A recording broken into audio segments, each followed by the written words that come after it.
Hi everyone, I'm Scott from Costumers for Christ and you're watching Creative Costuming. Today I'm going to show you how to make Black Widow gauntlets. And we're talking about the classic gold colored gauntlets from the comic book series. This is actually a fun, easy project that just about anybody can do. So let me tell you what you need for this project. First, you're going to need some foam paint brushes. These are like $3 at Walmart and you get 25 in a package. They're 1 inch wide. And you will need all 25 of those, maybe up to 28 depending on the size of your wrist. So you might want to get 2 packages just in case. You're also going to need some elastic. This is 1.5 inch wide black elastic, also available at Walmart, Hobby Lobby, Joann's, etc. You're going to need some sew-on Velcro, which you can get likewise at Joann's, Hobby Lobby, or Walmart. You're going to need a hot glue gun. You can get that at Walmart if you don't have one already. You're going to need some spray paint, and you can use whatever metallic gold spray paint you want. All of them will do just about fine since it's on a wood surface. And lastly, you're going to need a rotary tool like a Dremel. And if you don't have a Dremel at home, that's okay. You can still do this project. It's just going to take a little bit extra elbow grease. You'll need a small saw, hand saw, and some sandpaper. And you'll just be doing by hand all the stuff that we'll do with the power tool.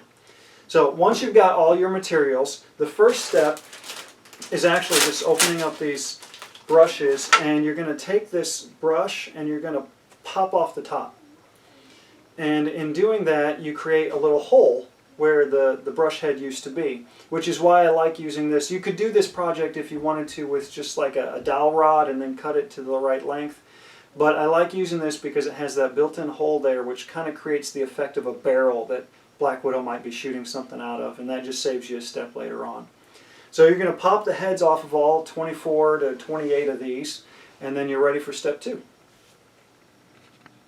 Once you've removed all of the foam brush heads, we now need to trim this handle to an appropriate length. As is, it's about 4 inches long, which might be fine for some people, but for me, or actually for my wife that is, I prefer it to be about 3 inches. So I'm just going to cut 1 inch off the bottom end of the handle. And like I said before, you can do that with like a regular hand saw or even something like this if that's all you've got.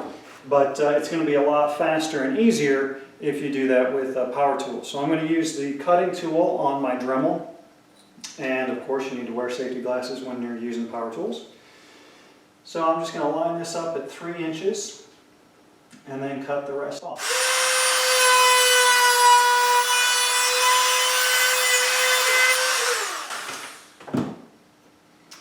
There you go. Now what I'm going to do is take my power sander, and again you can do this with just a regular piece of sandpaper, but it's a lot faster if you have a power tool. And I'm just going to round off, kind of smooth out that edge that we just cut because it's kind of sharp.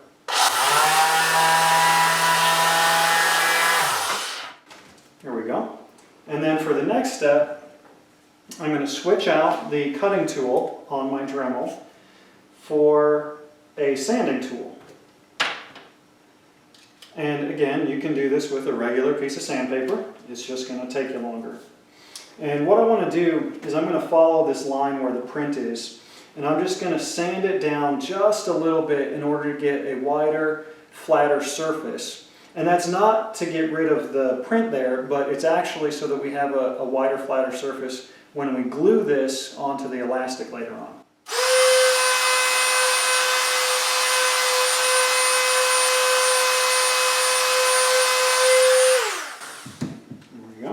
Now you probably can't see this too well online, but all I did is flatten that edge just a little bit.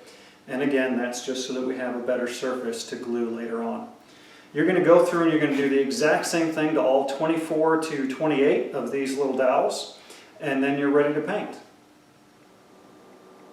While we're waiting for the paint to dry, we're going to go ahead and get the elastic ready. So you need to cut a piece of your 1.5 inch black elastic. That is about 7.5 inches long. That should be long enough to fit around most women's wrists and still have enough to overlap for the Velcro closure. And then what you're going to do is you're going to take your Velcro, and you need 1 hook side and 1 loop side. We're going to stitch 1.5 inches of Velcro, so the same width as the elastic, to one end, and then we're going to stitch the other piece to the opposite side and the opposite end. That way they can close together. You can use a regular straight stitch for this, so it goes pretty quickly.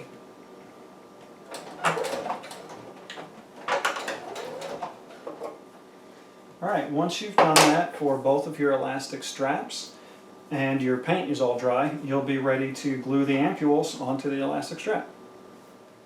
Alright, once your paint is dry and your elastic is prepped, the next and last step is just gluing the ampules onto the elastic.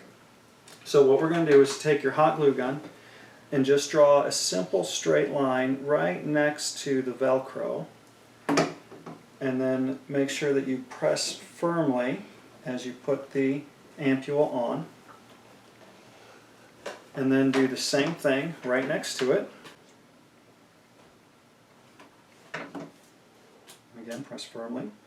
And you just want to make sure that those front edges are lined up as you go. Do the same thing all the way down the elastic and to the other end of the Velcro, and then do the same thing to the other piece of elastic. And once you've got that all done, then you're ready to try them on.